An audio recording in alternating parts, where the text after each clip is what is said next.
Good morning students, welcome to the IMG YouTube channel. MBA sales and retail management subject को हम आज continue करते हैं अपने नेक्स्ट लेक्चर के साथ। और आज का जो टॉपिक बेसिकली हमें डिस्कस करना है दैट इज सेल्स मैनेजमेंट की उसका इवोल्यूशन समझने की कोशिश करेंगे कि सेल्स मैनेजमेंट कैसे कॉन्सेप्ट स्टार्ट हुआ, उसका बेसिकली क्या स्कोप और इम्पोर्टेंस है, वो भी हम इस लेक्चर में आज कंटिन्यू करेंगे। Sales management as the subject you are starting in sales and retail management. तो सेल्स मैनेजमेंट की कॉन्सेप्ट को, उसकी हिस्ट्री को आज डिस्कस करेंगे, उसकी इंपॉर्टेंस को आज डिस्कस करेंगे। तो लेक्चर स्टार्ट करने से पहले मैं आपको इंस्ट्रक्ट कर दूं कि MK01 marketing specialization sales and retail management हम पढ़ रहे हैं, जिसका जो सब्जेक्ट आज टॉपिक है sales management, its evolution, importance. इसमें आपको कंटेंट समझने के लिए वीडियो को लास्ट तक देखना है। कहीं भी कोई प्रॉब्लम है तो कमेंट सेक्शन में मेंशन करना है। अपनी अटेंडेंस मार्क करने के लिए कमेंट सेक्शन को आपने अपना नाम नोट करना है, और कहीं भी कोई प्रॉब्लम है तो साथ साथ उसको आपको कमेंट सेक्शन में ही लिखना है। ऑडिबिलिटी इशू ना हो तो आप ईयरफोन्स के साथ वीडियो को सुनें। तो चलिए आज के कॉन्सेप्ट को डिस्कस करते हैं।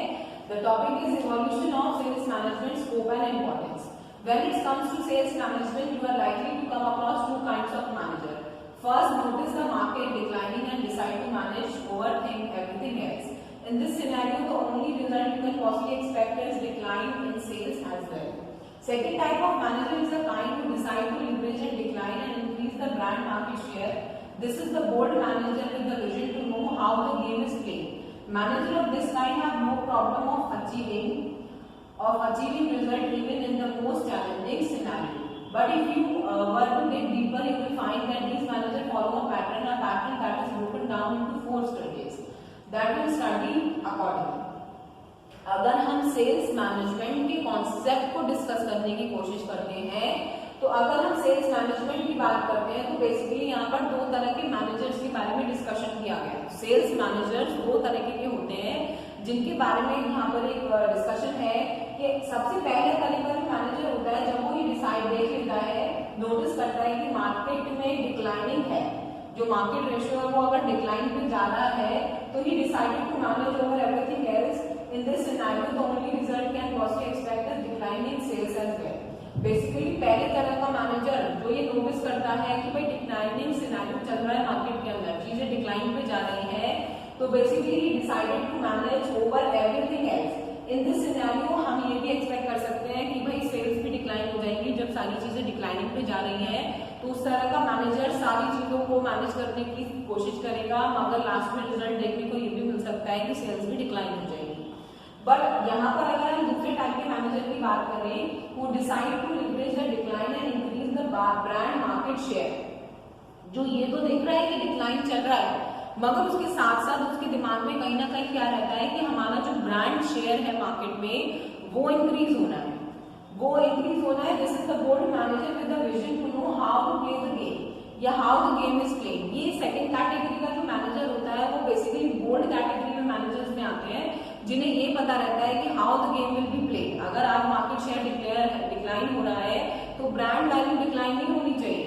आज सेल्स है, कल को बढ़ भी सकती है, आज गिर गई है तो, मगर यहाँ पर उनका increase the brand market share. Manager of this kind have no problem of achieving result even in the most challenging scenario. ऐसे तरह के जो सेकंड कैटेगरी के मैनेजर होते हैं वो मोस्ट चैलेंजिंग सिनेरियो में भी अचीवमेंट ढूंढते हैं। बट यहाँ पर बेटा अगर हम बात करें तो हम ये देख रहे हैं कि ये जो दोनों तरीके के मैनेजर हो, चाहे कोई डिक्लाइन के बारे में सब चीजें डिस्कस कर रहा हो या फिर कोई ब्रांड मार्केट वैल्यू को बढ़ाने में सोच रहा हो, तो वो सब बेसिकली एक 4 स्टेज पैटर्न को फॉलो करते हैं। अब वो पैटर्न क्या है, सेल्स मैनेजमेंट के पैटर्न को हम डिस्कस कर रहे हैं, जो 4 स्टेजेस में डिवाइडेड है। Stage 1, this stage is at where most company begins their journey and it can be best described as the chaotic or without rules. There is no structure in place or sales team is simply commanded to go and make the sale. To say such scenario can be lead all types of problem and conflicts.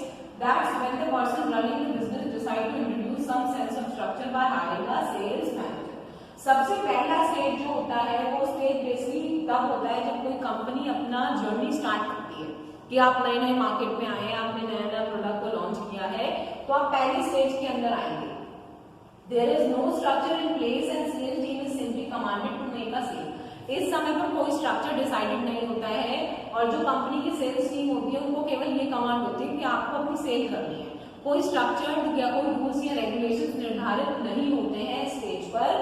That's when the person running the business, उसी के साथ जो person जो business चला रहे हैं वो basically sales manager को स्ट्रक्चर सेटअप करने के लिए हायर करते हैं स्टेज 1 में। अब आता है stage 2। We start to see a system in place or something that flows enough to the actual system. Sales manager at this stage function as though he was the conducting a survey, tries to make the sales team feel valued and comfortable. Sales team is provided everything they need, which is fine as long as the sales team can continue contributing the brand growth. All good things come to an end and crash starts to appear. A common problem that is stage 2 is self-interest. When all their needs are met easily, salesperson, especially the higher one on the success ladder, tends to develop an attitude, I am the only supposed to sales. That's why the job. In other words, stage 2 become toxic. The manager is forced to deal with complaint, unfairness and issues such as low productivity. This is when a stronger sales manager is called in, someone who won't hesitate to fire the salesperson as well. अब हम stage 2 की बात करते हैं। जब stage 1 में free sales team को छोड़ दिया जाता है, उनको केवल सेल्स के लिए कमांड किया जाता है और शुरुआत में क्या होता है, सेल्स पर्सन को हायर कर लिया जाता है। अब सेल्स पर्सन आने के बाद, सेल्स मैनेजर आने के बाद स्टेज 2 स्टार्ट होता है, जिसमें सेल्स मैनेजर जो है एक निर्धारित स्ट्रक्चर डेवलप करता है सेल्स टीम के लिए।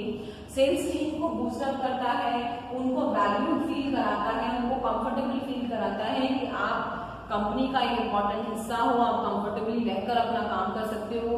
धीरे धीरे स्ट्रक्चर्स को सेटअप करता है और ये सब चीजें बेसिकली जो है आपके उनकी नीड्स को मीट अप किया जाता है तब तक जब तक वो ब्रांड की ग्रोथ से जुड़ रही है। As long as the sales team is joining to the brand growth, as long their needs are being satisfied. सभी सारी चीजें जो है वो एक एंड पर तब आना स्टार्ट हो जाती है जब स्टेज 2 पर सेल्फ इंटरेस्ट की प्रॉब्लम आ जाती है। कई सेल्स पर्सन के अंदर ये ईगो आ जाती है, घमंड आ जाता है कि I am the only person जो सेल यहाँ पर कर रहा है और वो उसकी सेल्फ इंटरेस्ट पे बात आ जाती है। अगर उसका सेल्फ इंटरेस्ट है, उसको लग रहा है तो वो चीजें करेगा, अदरवाइज वो उसको कंटिन्यू नहीं करता है and that will create a problem because वो लोग क्या सोचने लग जाते हैं कि I am only suppose to sell and that's my job.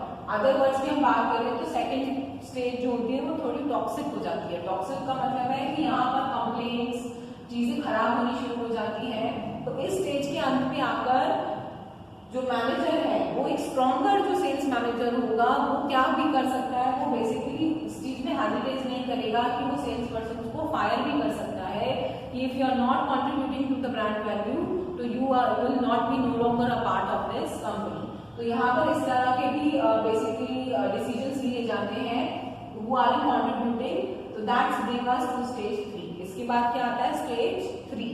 पहला स्टेज, नई कंपनी स्टार्ट हुई, सेल्स फोर्स फ्री थी, केवल सेल के ऊपर कमांड था, स्ट्रक्चर सेटअप करने के लिए हायरिंग होती है सेल्स मैनेजर की। सेकंड स्टेज पर सेल्स मैनेजर हायर किया जाता है, एक स्ट्रक्चर सेटअप किया जाता है, सेल्स पर्सन को वैल्यू किया जाता है, कंफर्टेबल फील किया जाता है, बट वहां पे जाकर उससे एक टॉक्सिक हो जाती है, सेल्फ इंटरेस्ट की वजह से कंप्लेन आनी शुरू हो जाती है और वहां पर जाकर वो तीसरे स्टेज की शुरुआत होती है जहां पर सेल्स पर्सन को बोल्ड डिसीजन सेल्स मैनेजर को लेने पड़ते हैं। begins to standardize the system and show door to non performers। यहाँ पर जो सेल्स मैनेजर है वो बेसिकली एक स्टैंडर्डाइज स्ट्रक्चर बना देता है and he start to show the door to the non performer. अगर आप काम नहीं करेंगे तो कंपनी में आपकी कोई जगह नहीं रहेगी। इस तरह के एटीट्यूड के साथ सेल्स फोर्स को डील किया जाता है। Profit goes up, prices are raised, stage 3 manager function as CFO cum owner. This person invested in expanding the business and doing what's best for it. यहाँ पर जो सेल्स मैनेजर होता है वो बिल्कुल एज एन ओनर की तरह work करता है, कोशिश करता है कि बेस्ट से बेस्ट हम कंपनी में कंट्रीब्यूट करें और जिससे क्या हो कि कंपनी की वैल्यू भी बढ़ जाए और जो लोग काम नहीं कर रहे हैं उनको नॉन परफॉर्मर्स को they will show the doors. This is the typical stage as many companies tend to fall a false sense of comfort assuming that there isn't much to do. In other words they don't slide to stage 4 that brings us the question of stage 4 to look like. अब basically जो stage 3 होती है ये थोड़ी सी ट्रिकीएस्ट इसलिए होती है कि यहाँ पर जाकर फिर स्टेज 3 पर मैनेजर्स को ये डिलेमा हो जाता है कि हम जो परफॉर्म कर रहे हैं, हम जो डिसीजन हैं तो यहाँ पर चीजें थोड़ी सी स्टेज 4 की तरफ मूव करती हैं। अब स्टेज 4 क्या कहती है? When hired manager is proper business capable transforming the team, he or she can identify non-performers, work toward motivations them. A stage 3 manager only hire and fire. Stage 4 manager transform, that can play the card they have been dealt. भाई अगर मैं stage 3 की बात करूं तो यहाँ पर जो सेल्स मैनेजर का काम होता है हायर करना और फायर करने तक हो जाता है। जो काम नहीं कर रहा है, जैसे मैंने बताया नॉन परफॉर्मर है तो उनको आपने रास्ता दिखा दिया, अच्छे हैं तो उनको हायर कर लिया, मोटिवेट कर दिया और ज्यादा उनको कंफर्टेबल कर दिया। बट अगर मैं 4th स्टेज की बात करती हूँ तो यहाँ पर जो मैनेजर है वो केवल हायर और फायर तक सीमित नहीं होता है, वो यहाँ पर बेसिकली क्या करता है? ट्रांसफॉर्मेशन के बारे में सोचता है। These 3 के changes and that stage 4 managers does. जो अभी तक 3 स्टेज पर मैनेजर नहीं कर पाता है वो 4थे स्टेज पर ट्रांसफॉर्मेशन के बारे में सोचता है। Establish to do or die culture by celebrating the entire sales team. Establishing a selling process provides the tools needed for the team to do what's necessary. यहाँ पर वो बेसिकली डू और डाई कॉन्सेप्ट को focus करता है। एक ऐसा culture, एक ऐसा माहौल वो डेवलप करता है सेल्स टीम्स के बीच में जिसमें बेसिकली जो भी उनकी रिक्वायरमेंट है वो प्रोवाइड की जाती है, ट्रांसफॉर्मेशन लाने की कोशिश की जाती है, चाहे वो मोटिवेट करके हो या चीजों को उनको प्रोवाइड करके हो। तो ये 4 स्टेजेस के अंदर बेसिकली सेल्स मैनेजर के जो रोल्स हैं या जो सेल्स मैनेजमेंट का कॉन्सेप्ट है वो हमने यहाँ पर समझने की कोशिश की है। अब हम बात करते हैं स्कोप ऑफ सेल्स मैनेजमेंट। सबसे पहले sales operation. It includes identifying and allocation of territory to sales team, measuring and monitoring their performance, motivating and leading them to close the deals and hit the target. सबसे पहला जो scope होता है sales management का, sales operations का होता है, जिसमें वो आइडेंटिफाई करते हैं, एलोकेट करते हैं sales team, territory of sales team कि यहाँ इस टारगेटेड एरिया में यू कैन परफॉर्म बेटर। उसके साथ साथ उनकी परफॉर्मेंस को मॉनिटर किया जाता है, मेजर किया जाता है, मोटिवेट किया जाता है जिससे कि वो अपने सेल्स को क्लोज कर सके। तो पहला स्कोप होता है सेल्स ऑपरेशन का। दूसरा है sales strategies. This has got all to do with product positioning, price decisions and promotion. यहाँ पर सेलिंग से रिलेटेड स्ट्रैटेजीज को तय किया जाता है, क्या प्राइस होगा, कैसे प्रमोट करेंगे, किस तरह से उसकी पोजीशनिंग सेटअप करनी है। तो यहाँ पर किस तरह से जो कॉम्पिटिटर्स है वो डील कर रहे हैं, हमें उनसे कैसे डील करना है, sales strategies. Last one is sales analysis, evaluating and understanding the product movement. आप जो भी सेल्स कर रहे हैं उसका एनालिसिस करना बहुत जरूरी है कि where you are standing. Also measuring forecast, virtual, actual with the help to sales performance to understand and take corrective measures. यहाँ पर आपको इवैल्यूएट करने से ये पता चलेगा कि हमने अब तक क्या किया, आगे कैसे परफॉर्म करना है, अब तक जो गलतियां थी वो क्या थी, अब तक जो अच्छे स्टेप्स लिए वो क्या थे। तो वो स्कोप के अंदर काम होते हैं। अब हम बात करते हैं इसकी इंपॉर्टेंस की। Sales management facilitates the direction of activities and functions in the distribution of goods and services. Basically sales management हमें फैसिलिटेट करता है डायरेक्शन देने में कि गुड्स एंड एक्टिविटीज की जो मेन फंक्शंस हैं उनको किस तरह से हम डिस्ट्रीब्यूशन में ले सकते हैं। और इसके अलावा it help to achieve the objective to give heed to right pricing, effective advertising and sales promotion. तो ये बेसिकली इंपॉर्टेंस में कुछ फंक्शंस भी हैं सेल्स मैनेजमेंट के, जैसे सेल्स रिसर्च एंड प्लानिंग करना, डिमांड क्रिएट करना, सेल्स कॉस्ट और बजट को आइडेंटिफाई करना, प्राइस फिक्सेशन करना, development of product is also important. इसके अलावा हम कुछ पॉइंट्स यहाँ पर डिस्कस करेंगे इंपॉर्टेंस की। जैसे मैंने बताया कि what is the importance of sales management to increase competition, meet the increasing competition and need for improvement method. जो भी कॉम्पिटिशन है मार्केट में उसको कैसे मीटअप करना है, नए मेथड्स को कैसे इंट्रोड्यूस करना है। तो बच्चों यहाँ पे कुछ पॉइंट्स हैं जिनके थ्रू हम इसकी इंपॉर्टेंस को समझ सकते हैं। Introduction of new product in the market. सबसे पहला इंपॉर्टेंस क्या है सेल्स मैनेजमेंट का कि आपने नए प्रोडक्ट को इंट्रोड्यूस करना है अगर मार्केट में। Increasing the production of existing product, existing product को आपने इंक्रीज करना उनकी production.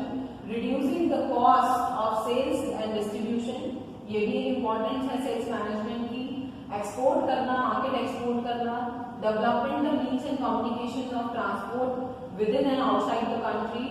rise in per capita income and demand for more goods by the consumer. So this is all under the importance of sales management. कोई भी company अगर sales management की बात कर रही है तो सेलिंग एक्टिविटी जो उससे जुड़े फंक्शंस हैं उनको मैनेज करना, किस तरह से सेल्स टीम को आप मैनेज कर रहे हैं, कंपटीशन को मीटअप करने में उनको कैसे हेल्प कर रहे हैं, उन्हें कैसे मोटिवेट कर रहे हैं, तो ये सब बेसिकली सेल्स फंक्शंस या सेल्स मैनेजमेंट के फंक्शंस और इम्पोर्टेंस में आता है। स्टूडेंट इसके अलावा यहाँ पर जितने भी नोट्स हैं ये मैंने इस लिंक में शेयर किए हैं लेक्चर के, जिससे आप वर्ड टू वर्ड इन्हें फॉलो कर सके। कहीं भी कोई प्रॉब्लम है बच्चों तो आप कमेंट सेक्शन में मेंशन करें। वीडियो के कंटेंट को समझने के लिए उसको लास्ट तक सुने, जिससे कि चीजें आपको क्लियर हो जाए। आज के इस लेक्चर में केवल हमने एक ही टॉपिक को डिस्कस किया है, सेल्स मैनेजमेंट क्या होता है, क्या स्टेजेस के थ्रू उसको मैनेज किया जाता है, इसका स्कोप क्या है, इसके फंक्शंस क्या है, पॉइंट वाइज मैंने कोशिश की है कि आप चीजों को समझ पाए। कहीं भी कोई प्रॉब्लम है तो please do mention in the comment section. Thank you so much.